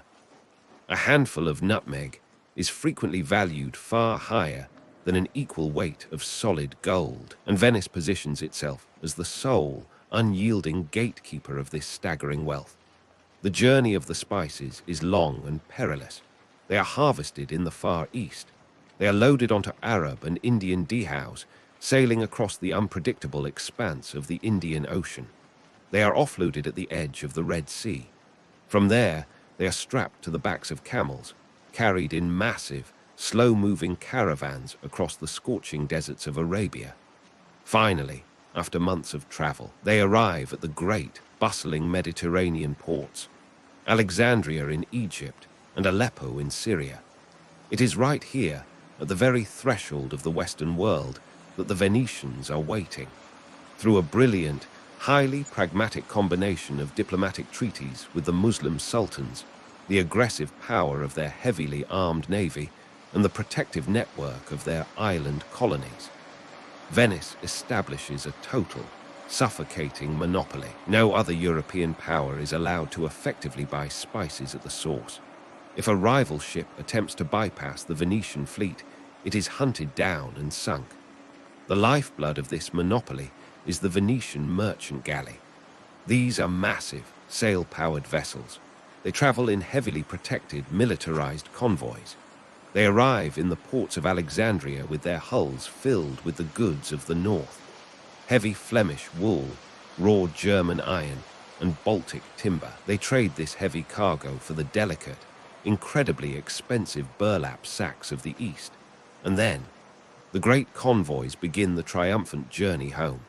Imagine the scene in the lagoon when the spice fleet finally returns. It is a moment of city-wide ecstasy. The massive ships, sitting low in the water under the weight of their cargo, glide past the Doge Palace.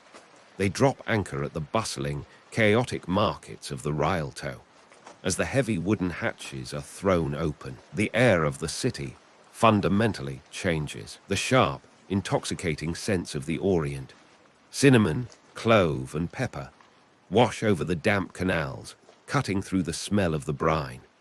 Under the strict, watchful eyes of armed state inspectors, every single sack of spice is meticulously weighed, heavily taxed, and sold to the powerful merchant houses of the city. From the vast, dark warehouses of Venice, the spices are then loaded onto smaller riverboats and pack mules, distributed across the Alps to the tables of kings and emperors throughout the rest of the continent. The profits are astronomical. They defy calculation. And this river of wealth physically transforms the city. The immense fortunes extracted from the spice trade pay for the breathtaking, intricately carved marble palaces that begin to line the winding curves of the Grand Canal. It pays the wages of the greatest artistic geniuses of the age, masters like Titian and Veronese, who cover the ceilings of the public buildings with luminous, soaring masterpieces of color and light. It funds the relentless, pounding foundries of the arsenal, ensuring the fleet remains invincible. Venice is no longer a refuge in the mud. It is a glittering, surreal jewel floating on the water, a city entirely built upon a mountain of spice. But in the complex, treacherous game of empire, absolute success always breeds a new, unexpected vulnerability. For centuries, the Venetians have looked only to the sea. The water was their shield. The water was their wealth. But as the mountains of spice pile high in the warehouses of the Rialto, the leaders of the Republic turn their gaze back toward the shoreline they had abandoned 1,000 years ago.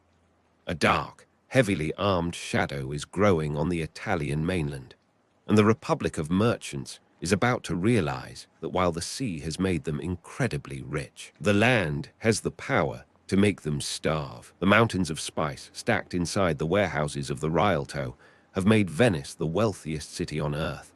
But extreme wealth attracts extreme envy. For centuries, the Republic had kept its eyes locked firmly on the eastern horizon. The sea was their domain. Their backs were turned to the Italian mainland, trusting the shallow waters of the lagoon to protect them. But the political landscape of Italy is shifting dangerously. Powerful, aggressive city-states are consolidating on the mainland, swallowing up smaller territories. The most terrifying of these is the Duchy of Milan, ruled by the fiercely expansionist Visconti family. They are marching vast armies across the plains of northern Italy, conquering everything in their path. The merchant lords of Venice look out from their palace balconies, past the mud flats, to the distant, jagged line of the Alps. They realize, with a cold shock of clarity, that their perfect island fortress has a fatal flaw. If a hostile power controls the shoreline, if an enemy army occupies the river mouths that feed into the lagoon, they can cut off the Republic's fresh water and its vital food supply. They can sever the mountain passes, preventing Venetian merchants from carrying their spices into the heart of Europe. The sea had made them rich, but the land can make them starve. A fierce, bitter debate erupts within the shadowed chambers of the Doge's palace. The traditionalists argue that Venice is a creature of the tides. To march onto the mainland, they warn, is to entangle the Republic in the endless, bloody, and wildly expensive feudal wars of Europe. It is a betrayal of their very nature. But the expansionists, led by the forceful Doge, Francesco Foscari, counter that they have no choice. If they do not conquer the land behind them, the land will eventually crush them. The expansionists win the day. In a radical, historic shift of grand strategy, the Maritime Republic unleashes a campaign of mainland conquest. This is the birth of the Stato da Terra *, the state of the land. Through a combination of ruthless diplomacy and military force, Venice sweeps across the Veneto region. They capture the rich, ancient cities of Padua, Vicenza, and Verona. They secure the fertile farmlands and the winding rivers. For the first time in their history, the Venetians control their own food supply. They are now a formidable, sprawling Italian land power. But this massive, new empire presents a profound problem. The citizens of Venice are shipbuilders. They are navigators, merchants, and sailors. They do not know how to command heavy cavalry or lay siege to a mountain fortress. To fight their brutal new wars in the dirt and the dust, the Republic must do what it has always done. It must buy a solution. They turn to the masters of Renaissance warfare, the condottieri *. These are professional mercenary captains. They do not fight for the love of a king or the glory of a nation. They fight strictly for a written contract. A *condottor *. They are heavily armed entrepreneurs who command their own massive, private armies of hardened veterans. Warfare on the Italian mainland is a business, because these mercenary captains own their troops and their incredibly expensive warhorses. They are often terrified of risking them in decisive, bloody battles. Instead, they play a slow, calculating game of strategic maneuvering, bribery, and prolonged sieges. And betrayal is simply part of the market. A captain will gladly use these dangerous men, but they trust them about as far as they can throw an anchor. The greatest nightmare of the Venetian government is that a charismatic, wildly successful mercenary general might use his private army to march on Venice and declare himself a military dictator. To prevent this, the Republic's paranoia operates at a terrifying level. They send civilian commissioners to embed with the mercenary armies in the field, constantly reporting the general's every word back to the dreaded Council of 10. The consequences of failing the Republic are spectacular and horrifying. Take the tragic case of Francesco Busone, famously known as Carmagnola. He is a brilliant, celebrated mercenary general. Venice hires him away from their bitter rivals in Milan with an astronomically wealthy contract. At first, he is a hero, winning magnificent victories for the Republic. But as the war drags on, his campaigns slow down. He becomes hesitant. The Council of 10 begins to suspect that their highly paid general is secretly corresponding with his former employers in Milan. They do not arrest him on the battlefield. The Venetians are far too subtle for that. In 1432, they send a warm, flattering invitation to Carmagnola, requesting his presence in Venice to discuss the grand strategy for the coming year. The general arrives, expecting a hero's welcome. He is escorted into the Doge Palace with great honor, but as he crosses the threshold into a quiet side chamber, the heavy wooden doors slam shut behind him. The locks engage. He is seized by the agents of the state. Following a swift, entirely secret trial for high treason, Carmagnola is dragged out into the blinding light of St. Mark's Square. There, positioned exactly between the two massive granite columns overlooking the water, the great general is publicly, brutally beheaded. It is a chilling, unmistakable message to any man who takes Venetian coin. The Republic will use you to conquer the land, but it will never, ever trust you. This obsession with control, this suffocating desire to maintain absolute order and uniformity, permeates every single aspect of Venetian life. As rivers of spice wealth flood into the city, the patrician families begin to compete fiercely in displays of private luxury. And the ultimate canvas for this competition is the very symbol of the city, the gondola. These sleek, asymmetrical boats are the essential taxis of the canals, perfectly designed to navigate the shallow, labyrinthine waterways. But the wealthy nobles begin to adorn their private gondolas with absurd extravagance. They drape them in brilliant, multicolored silks. They carve intricate, mythic beasts into the hulls and cover them in blinding gold leaf. The Grand Canal becomes a chaotic, flashing parade of extreme, ostentatious wealth. The state will not tolerate it. The government believes that such glaring displays of individual pride threaten the sacred, unified image of the Republic. The state must always appear greater than any single citizen. In 1562, the government passes a sweeping, draconian sumptuary law. They decree that every single private gondola in the city of Venice, regardless of the owner's vast wealth or noble title, must be stripped of all its gold and brightly colored fabrics. They must all be painted a uniform, stark, unyielding black. It is a brilliant, psychological masterstroke. It enforces a public illusion of sober, republican equality, forcing the richest men on earth to hide their unimaginable private luxury behind a veil of dark uniformity. This fierce independence from outside influence even extends to the most dangerous, terrifying institution of the age: religion. Across Renaissance Europe, the Catholic Church wields a brutal weapon to enforce its doctrine: the Inquisition. This special, terrifying court hunts down heresy, frequently ending in torture and the flames of the stake. But Venice, a profoundly cosmopolitan trading hub filled with German Lutherans, Orthodox Greeks, and Jewish merchants, knows that a fanatical, Rome-controlled Inquisition would destroy their economy. Burning foreign merchants at the stake is exceptionally bad for business. So, Venice demands to run its own Inquisition. While church officials sit on the tribunal, the Republic insists that 3 secular Venetian noblemen, the asterisk Savii Larizia asterisk, must be present at every single trial.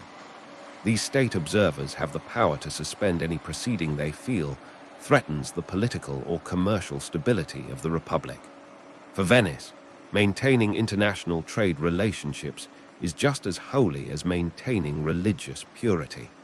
Their ultimate, unwavering loyalty is always to the state, but all of this careful, obsessive internal management, the secret trials, the black gondolas, the state-run Inquisition, is about to be overshadowed by a terrifying, apocalyptic threat rising in the east. The Byzantine Empire is dead.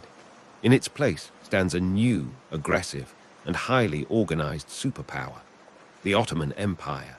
Since the shocking fall of Constantinople to the Sultan in 1453, the Ottomans have been expanding their grip across the Mediterranean. They are directly threatening Venice's vital trade routes to the Black Sea. What follows is an agonizing, century-long struggle. Venice finds itself locked in an incredibly expensive, exhausting war of attrition to defend its asterisk Stato da Mar asterisk from the immense might of the Ottoman war machine. One by one, the strategic Venetian island fortresses in the Aegean fall to the Sultan's forces. The tension reaches a catastrophic breaking point in 1570, when the Ottomans launch a massive, overwhelming invasion of Venice's most prized eastern possession, the rich island of Cyprus. The Republic realizes it cannot face the full, terrifying weight of the Ottoman navy alone. They send desperate, frantic pleas across Europe. They call for a holy league. A massive, combined Christian armada is forged, bringing together the fleets of Spain, the Papal States, and Venice. In the autumn of 1571, the 2 colossal fleets finally meet in the Gulf of Patras, off the coast of Greece. It is the Battle of Lepanto. It is a sight of unimaginable scale. Over 200 Ottoman galleys face off against a combined Christian fleet of equal size. It will be the last great naval clash in history, fought primarily by men pulling on heavy wooden oars. But at the very front of the Venetian line sit 6 ships that will change the course of naval warfare forever. They are the galleasses. These are massive, towering hybrid warships built in the dark halls of the arsenal. They are much taller than a standard galley, and their decks bristle with a terrifying number of heavy cannons. They are floating fortresses. Before the 2 main fleets can even physically clash, the Venetian galleasses unleash a devastating, thunderous barrage of cannon fire, smashing the Ottoman formations to pieces. The battle descends into a chaotic, swirling melee. Ships ram into one another, locking together in the blood-slicked water. Thousands of men fight and die in brutal hand-to-hand combat on the shattered decks. In the climax of the slaughter, the Ottoman flagship is boarded and captured. The Ottoman admiral is killed. Panic ripples through the Turkish lines. The battle turns into a total, devastating rout. The victory at Lepanto is absolute. The Ottoman fleet is almost entirely annihilated. News of the triumph sweeps across Europe, sparking ecstatic celebrations. The bells of Venice ring for days. It is a moment of supreme, blinding glory, but it is a phantom victory. The Holy League, fractured by jealousy and political infighting, quickly dissolves. Venice, exhausted and left to face the recovering Ottomans entirely alone, is eventually forced to sign a humiliating treaty, officially ceding the island of Cyprus to the Sultan. The cannons of Lepanto were deafening, but the sound of the Republic's true doom is entirely silent. The greatest threat to Venice, is not an Ottoman warship. It is not a mercenary general. It is a map. While Venice has been bleeding its treasury dry fighting for control of the Mediterranean, the Kingdom of Portugal has been looking in a completely different direction. For decades, daring Portuguese explorers have been pushing their sturdy caravels further and further down the terrifying, unknown coast of Africa. Their mission is an absolute obsession: to find a direct sea route to the Indies and to break the suffocating Venetian monopoly on spice forever. In 1488, they round the Cape of Good Hope. And then, 10 years later, the fatal blow lands. In May of 1498, a battered, exhausted Portuguese fleet commanded by Vasco da Gama drops anchor in the bustling port of Calicut, India. He has done the impossible. He has connected Europe to the wealth of the East via the vast, open Atlantic Ocean.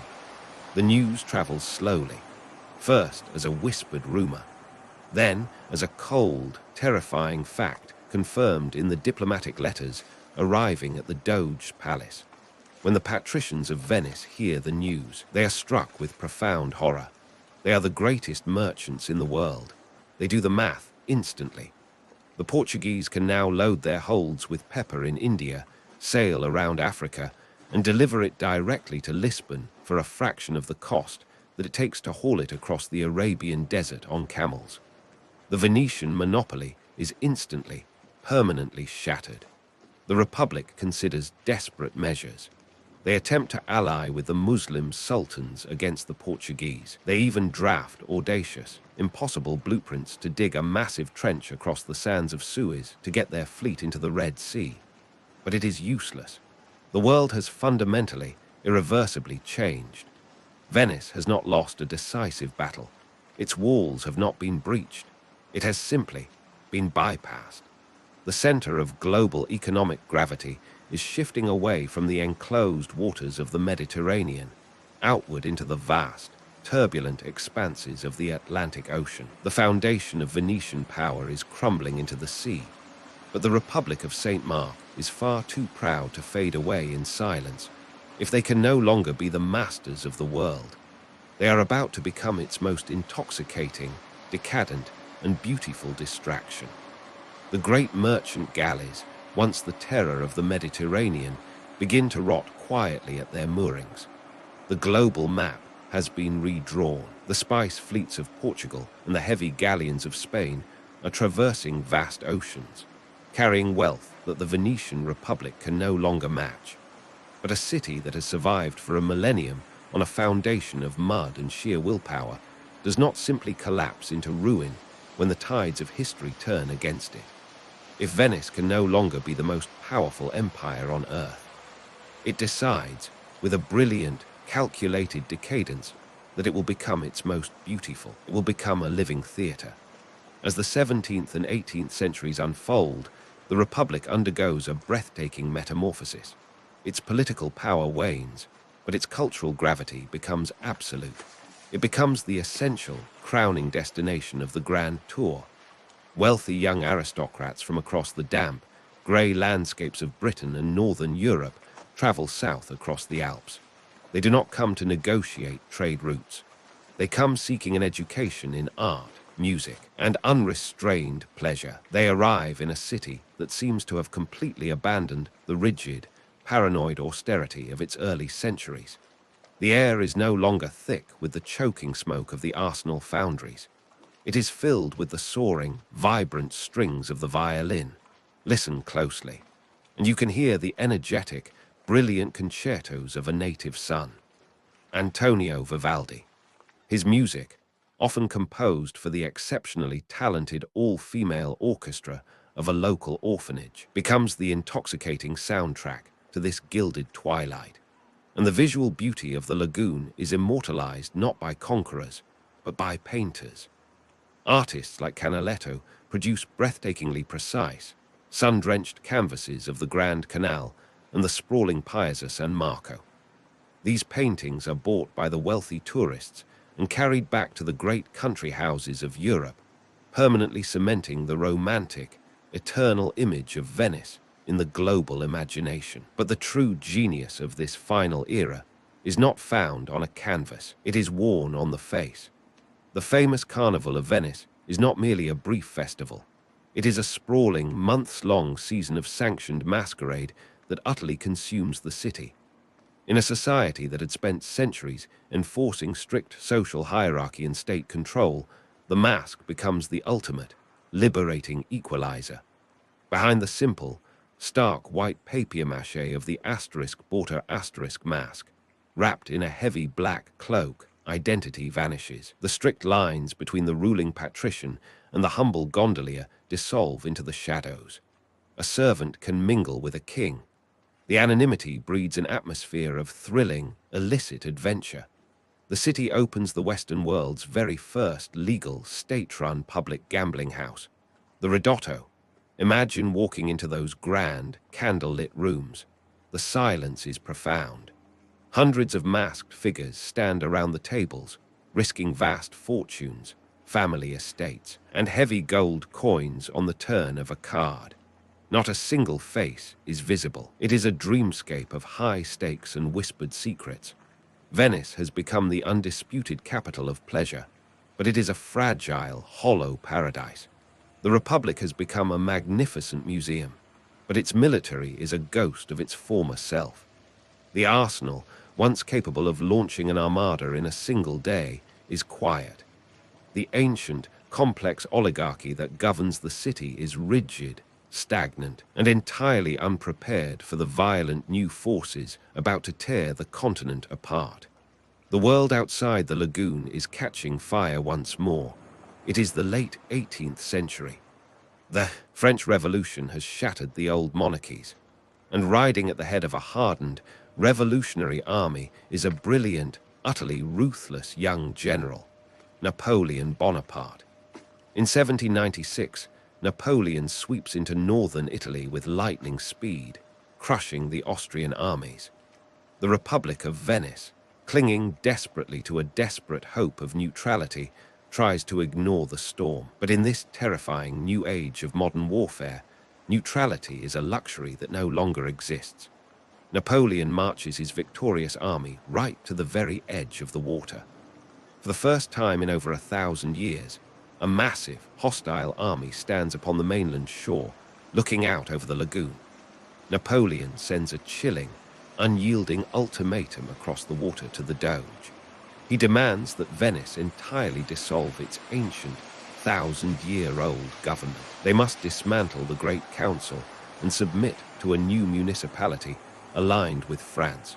If they refuse, the young general promises that he will become an Attila for the Venetian state. The irony is profound and devastating. The city that was born from the terrified refugees fleeing the wrath of Attila the Hun is now facing its ultimate destruction from a man wielding his name. The Doge and the patrician families are trapped. They retreat into the vast, heavy chambers of the Doge's palace to debate their fate. The faces of the noblemen are pale. The air is thick with grief and paralyzing fear. They know the brutal reality. Their tiny, neglected army is absolutely no match for Napoleon's battle-hardened veterans. Their walls of water cannot stop modern artillery positioned on the shoreline. They face an impossible choice. They can make a heroic, defiant last stand. A final, bloody battle that will inevitably see their magnificent marble palaces burn to the waterline and their city utterly destroyed. Or they can accept a quiet, deeply humiliating surrender, hoping that by sacrificing their independence, they might at least save the stones of Venice itself. On May 12, 1797, the Great Council meets for the last time. The Doge, Ludovico Manin, stands before the assembly. There are tears in his eyes. He tells the lords of the sea that their republic is finished. He urges them to vote for surrender. As the heavy silence hangs in the chamber, a sudden, sharp sound echoes from outside the palace. It is the crack of a few musket shots. Panic rips through the room. The terrified nobles, believing that the French invasion has already begun, or that their own citizens are rising up in a violent revolt, abandon all dignity. They rush the vote in a frantic, undignified scramble, desperate to save their own lives. With the drop of a few wooden ballots, a millennium of history is extinguished. The Republic of Venice does not end with a roaring cannon or a clash of swords. It ends with a quiet, terrified whisper. The Doge retreats to his private apartments. Slowly, with trembling hands, he reaches up and removes the iconic horned cap of his office. He hands it to his servant. "Take it," he says softly. "I shall not be needing it again." A few days later, French troops cross the water. They march into the vast expanse of Paese San Marco. It is the very first time in history that a foreign occupying army has ever set foot upon the islands. The humiliation is systematic and absolute. The French soldiers loot the ancient treasuries. They climb up onto the facade of the Golden Basilica, attach heavy ropes to the 4 magnificent bronze horses looted from Constantinople centuries earlier, and pull them down, shipping them off to Paris as a trophy of war. And out on the water, the ultimate symbol of the city's pride. The breathtaking golden asterisk Bucentoro asterisk is brutally smashed to pieces. The conquerors burn its elaborately carved timbers simply to melt down the gold leaf that covers it. The political state of Venice is dead. It will be passed like a token between the French and the Austrians, before eventually being absorbed into a newly unified Italy. But while the Republic has fallen, the true legacy of the waterborne empire cannot be erased. We still live in the world they built. When we use the language of modern commerce, we are speaking Venetian. The word asterisk, bank asterisk, comes from the Italian asterisk, banco asterisk, the simple wooden benches where Venetian merchants would sit in the squares to exchange currency. The foundational concepts of asterisk debit asterisk and asterisk credit asterisk were perfected in the meticulous leather-bound ledger books of the Rialto. And when a ship is isolated to prevent disease, we call it a asterisk quarantine asterisk, a word born directly from the Venetian asterisk quaranta giorni asterisk, the 40 days they forced arriving crews to anchor in isolation to protect their dense, vulnerable city from the plague. To walk through Venice today is to walk through a magnificent, floating ghost. But to see the true, awe-inspiring scale of what these refugees achieved, you must look beyond the lagoon. You must travel across the Mediterranean. On the island of Cyprus, the colossal stone walls of Nicosia still stand against the sky. In Crete, the massive Venetian harbor of Chania still cradles the sea. Along the coast of Croatia, the defensive works of Zadar loom over the Adriatic, and on the Italian mainland, the incredible fortress city of Parmenova, a perfect 9-pointed star designed as a utopian military machine, remains a silent testament to a people who mastered both land and water. Every heavy stone, every fortified bastion, bears the invisible footprint of the Lion of St. Mark. It is the story of an impossible civilization, a group of terrified outcasts, driven into a desolate, barren swamp, who refused to die, who hammered a forest into the mud, learned to harness the wind, and through sheer ingenuity, ruthless pragmatism, and unyielding ambition conquered the sea. The Doges are gone. The arsenal is quiet. The great merchant galleys are memory, but the water remains. And as the tide pulls gently against the stone steps of the ancient palaces, the spirit of the most serene republic lives on. Thank you for traveling back in time with me tonight. Take a deep breath. Let the echoes of the past fade into the gentle lapping of the waves, and I wish you a calm and peaceful night. The chronicles of the Doges have been closed. The grand, heavily armed fleets of the Republic have faded into the mists of history, but the physical reality of Venice, the impossible city suspended between the sky and the sea, remains, and its final chapter is still being written by the very force that gave it life, the water. Imagine standing in the center of Paese San Marco deep in the middle of winter. The air is bitterly cold. The tourists have vanished, leaving the sprawling marble square empty and silent. But as the clock tower strikes midnight, a subtle, profound change begins to happen. You hear it before you see it. a gentle, rhythmic gurgling sound rising from the ancient stone drains carved into the pavement. The water of the Adriatic is rising. This is the asterisk qua alter asterisk, the high water, driven by the gravitational pull of the moon and pushed violently inward by the fierce, howling asterisk sirocco asterisk winds blowing up from the south. The sea surges into the lagoon. It overwhelms the ancient defenses. Slowly, inevitably, the dark, freezing water begins to spill over the stone embankments. It creeps across the magnificent square, inch by inch, swallowing the paving stones. Within an hour, the grandest reception room in Europe is transformed into a shallow, perfectly still lake. The soaring domes and golden mosaics of St. Mark's Basilica, the delicate, sweeping Gothic arches of the Doge's Palace, are perfectly reflected in the mirror-like surface of the floodwater. It is a moment of haunting, heartbreaking beauty, but it is also a stark, terrifying reminder of the city's ultimate vulnerability. For 1,000 years, the Venetians conquered the sea. They married it. They threw rings of solid gold into its depths to declare their eternal dominance over the tides. But the sea is patient. It remembers. And now, slowly, it is coming to reclaim what was built upon its surface. The city is sinking. The sheer, crushing weight of the monumental marble palaces, the heavy stone churches, and the soaring bell towers is pressing down endlessly upon the soft mud of the lagoon. And beneath the mud, the miracle of the city's birth still holds firm. Remember the millions of wooden piles driven into the anoxic darkness 1,500 years ago by terrified refugees. They are still there.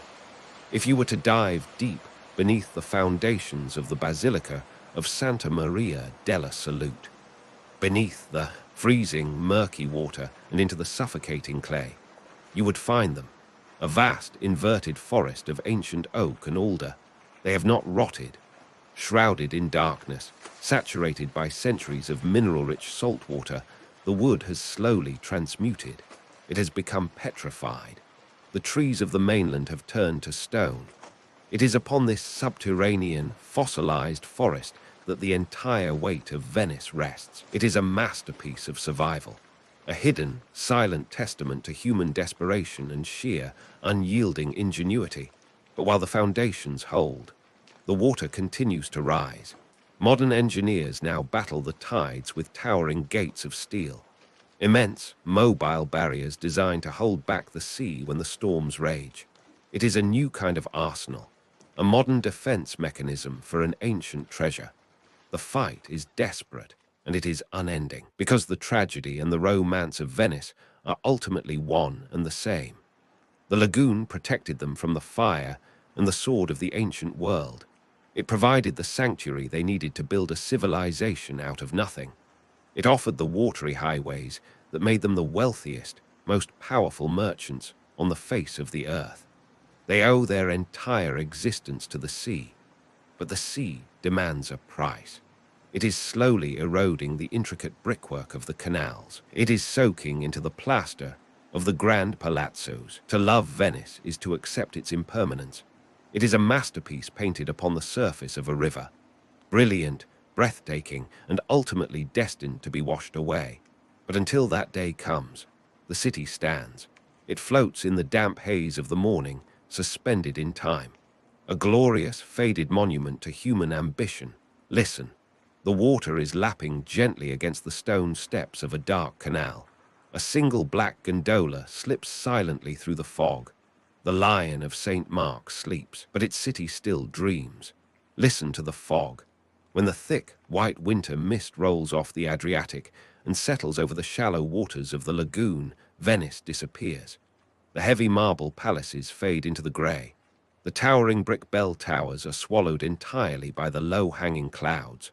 The world shrinks to the edge of the damp stone pavement beneath your feet. In this profound, isolating silence, you can almost feel the heavy, invisible burden of empire. For centuries, the most serene republic reached out its hands to touch the furthest corners of the earth. Their magnificent merchant galleys brought back the wealth of the East, transforming a refuge of mud into a glittering metropolis. But this vast, unbroken chain of global trade carried a terrible inherent risk. When you open your doors to the entire world, the world occasionally brings you its nightmares. As the great, sail-powered ships returned from the distant, bustling ports of Alexandria and Aleppo, their holds heavy with priceless spices, they sometimes carried a silent, lethal stowaway: the plague. The Venetians, living in one of the most densely populated and interconnected cities on Earth, understood the apocalyptic danger of disease. They knew that a single infected sailor stepping off a ship at the crowded Rialto markets could plunge the entire republic into a catastrophic epidemic. And so, driven by that same cold, brilliant pragmatism that built the Arsenal and the asterisk Stato d'Armar asterisk, the government enacted a ruthless, unyielding public health policy. They looked to the isolated, uninhabited islands scattered at the edges of the lagoon. When a merchant ship arrived from a suspect eastern port, it was absolutely forbidden from docking at the main city. It was intercepted by the armed galleys of the state. The heavy anchor was forcibly dropped in the deep, isolated waters near these distant, lonely islands. The crew, the wealthy merchants, and the priceless cargo were ordered to wait. They had to sit in the damp, isolating silence of the lagoon for asterisk 40 giorni asterisk, 40 days. This strict Venetian policy of isolation is the very origin of the word we still use today: quarantine. Imagine the psychological weight of those 40 days. The sailors, returning home after years of braving storms and pirates on the open sea, could stand on the wooden decks of their anchored galleys and actually see the distant bell towers of Venice across the water. They could hear the faint, echoing ring of the church bells drifting through the fog. They were so incredibly close to their families, their warm hearths, and the wealth stored in the hull beneath their feet. But they were strictly forbidden to cross the water. If the sickness manifested, the ship became a floating tomb. If the 40 days passed in total health, the heavy wooden hatches were finally unsealed, and the wealth of the East was permitted to flow into the heart of the empire. This was the dark shadow cast by their golden age, a constant, enduring, terrifying struggle with the plagues that inevitably followed the very trade routes that made them so incredibly rich. But the Republic of St. Mark endured. They survived the barbarians. They survived the devastating shift of the global trade routes. They survived the unseen, microscopic terrors of the ancient world. And now, as the mist slowly begins to lift off the dark water, the city of Venice remains, a labyrinth of shadows and light, a testament to the impossible. The night is quiet now. The canals are perfectly still, reflecting the pale light of the moon. Let the echoes of the Republic drift away into the fog. The heavy, damp fog of the lagoon conceals many secrets. But if you were to drift silently in a small boat, moving just north of the main city, past the dark, anchored shadows of the sleeping merchant ships, you would begin to see a strange, unnatural glow bleeding through the mist. It is a dull, rhythmic pulse of deep orange and violent red. It emanates from a single island. It is one of those original, muddy sanctuaries settled centuries ago by the terrified mainland refugees, a place called Murano. Here, the cold, freezing silence of the Adriatic night is broken by a low, continuous roar. It is the sound of fire. Venice is a civilization born entirely of water, but the Republic's breathtaking wealth and legendary beauty are also forged in the flames. Centuries before the golden age of the Renaissance, the wooden city of Venice faced a constant, terrifying enemy: fire. A single overturned lantern in a crowded, wind-swept alleyway could reduce entire districts of wooden homes and warehouses to ashes in a matter of hours. And the greatest fire hazards of all were the furnaces of the glassmakers. In a masterful display of the state's absolute authority, the Venetian government issued a sweeping decree. They ordered every single glass furnace within the central city to be immediately dismantled and relocated across the water to the isolated island of Murano. It was a measure designed to protect the capital from burning. But as with everything in the Republic of St. Mark, it was also a brilliant, highly calculated act of control. By forcing all the master glassblowers onto a single, heavily monitored island, the Republic essentially trapped them. They created a centralized, easily guarded fortress of industry. And within those roaring furnaces, the artisans of Murano were perfecting a kind of magic that the rest of Europe could barely comprehend. They had discovered the secret to creating asterisk cristallo asterisk, a glass so perfectly clear, so utterly devoid of impurities, that it resembled pure rock crystal. While the lords of northern Europe drank from heavy, opaque metal goblets or crude, clouded glass, the Venetians were shaping delicate, weightless masterpieces. They spun molten sand into impossibly thin mirrors, ornate chandeliers, and elegant, shimmering vessels, just like their absolute, suffocating monopoly on the Eastern spice trade. Venice completely cornered the global market on luxury glass. The profits were staggering. The courts of France, England, and the Holy Roman Empire paid exorbitant sums in silver and gold to acquire these fragile, glowing works of art. And the Republic was absolutely determined to protect this monopoly at any cost. The master glassblowers of Murano found themselves living in a gilded cage, much like the elite asterisk Arsenalotti asterisk who built the state's invincible warships. The glass masters were granted immense privileges. They were allowed to carry swords, a right usually reserved strictly for the nobility. They enjoyed immunity from certain prosecutions, and their daughters were permitted to marry into the highest patrician families of Venice. They lived as kings of the fire, but the punishment for betraying the Republic was absolute. Under the strict, paranoid laws of the state, a master glassblower was strictly forbidden from ever leaving the Venetian lagoon. To take the secrets of the furnaces to a rival city, to teach a foreigner how to clarify the sand or blow the asterisk cristallo asterisk, was considered an act of high treason against the state. If a glassmaker managed to slip past the patrols and escape to the mainland, the dreaded Council of 10 would be awakened. This secretive committee, the architects of the Republic's institutionalized mistrust, would dispatch their most ruthless agents into the shadows of Europe. The state assassins would hunt the traitor down. They would track him to Florence, to Paris, or to the deepest forests of Bohemia. And when they found him, the message delivered in the dark was swift, silent, and lethal. The secrets of Murano belonged to Venice, and Venice shared its power with no one. Imagine standing in the sweltering heat of a Murano workshop in the dead of night. The master artisan steps toward the roaring mouth of the furnace. The heat is so intense it physically pushes you back. He dips the end of a long, hollow iron blowpipe into the crucible of molten sand. When he pulls it out, a glowing, viscous orb of liquid fire clings to the metal. With slow, practiced, hypnotic movements, he begins to turn the pipe. He rolls the glowing mass upon a polished iron slab. He breathes a measured, steady stream of air into the pipe, and the liquid fire begins to hollow out. It begins to expand. It is a dance between extreme, lethal heat and absolute human precision. With crude iron tongs, he pinches, pulls, and twists the cooling glass. In mere seconds,